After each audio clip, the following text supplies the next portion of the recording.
Assalamualaikum warahmatullahi wabarakatuh. Saya Randy Prabowo dengan NIM 124330090 akan menjelaskan tentang hidrolisis pati menjadi gula. Hidrolisis pati menjadi gula, proses dan aplikasi.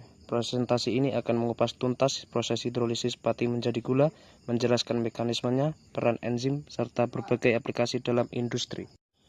Mengapa hidrolisis pati penting?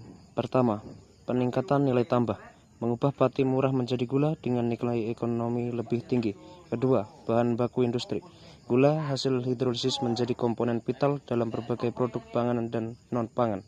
Ketiga, sumber terbarukan. Pati berasal dari tanaman menjadikannya bahan baku berkelanjutan.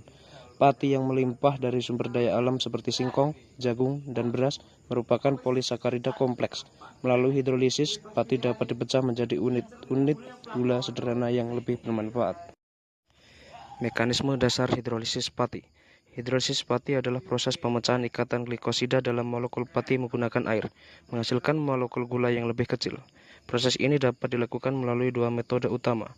Metode pertama, hidrolisis asam, menggunakan asam kuat misalnya HCl dan suhu tinggi. Proses non-spesifik menghasilkan campuran glukosa, maltosa, dan dextrin, cenderung menghasilkan produk samping yang tidak diinginkan. Metode kedua, hidrolisis enzimatik, menggunakan enzim misalnya amilase sebagai katalis, sangat spesifik menghasilkan produk gula yang diinginkan dengan kemurnian tinggi, lebih ramah lingkungan dan efisien. Adapun peran dalam konversi pati, alpha amilase berperan memotong acak ikatan A1,4. Glukoamilase berperan memotong dari ujung non-produksi jadi glukosa. Beta amilase berperan memotong dari ujung non-produksi jadi maltosa. Selanjutnya, produk utama, maltosa dan glukosa. Bergantung pada enzim yang digunakan, hidrolisis pati dapat menghasilkan berbagai jenis gula, dengan maltosa dan glukosa sebagai produk paling umum. Maltosa, disakarida, 2 unit glukosa. Kurang manis dari sukrosa, memberikan tekstur lembut. Digunakan dalam pembuatan bir, permen, dan makanan bayi. Glukosa, monosakarida atau gula sederhana, digunakan sebagai dektrosa, sumber energi utama tubuh.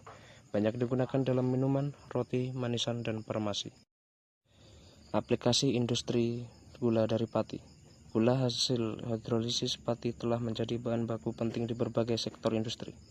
Industri pangan dan minuman, pemanis dalam minuman ringan, kue biskuit, permen, dan produk olahan lainnya. Farmasi, bahan pengisi tablet, larutan infus, dan sirup obat batuk. Fermentasi, sumber karbon untuk produksi alkohol, bir dan etanol, asam organik, dan antibiotik. Non-pangan,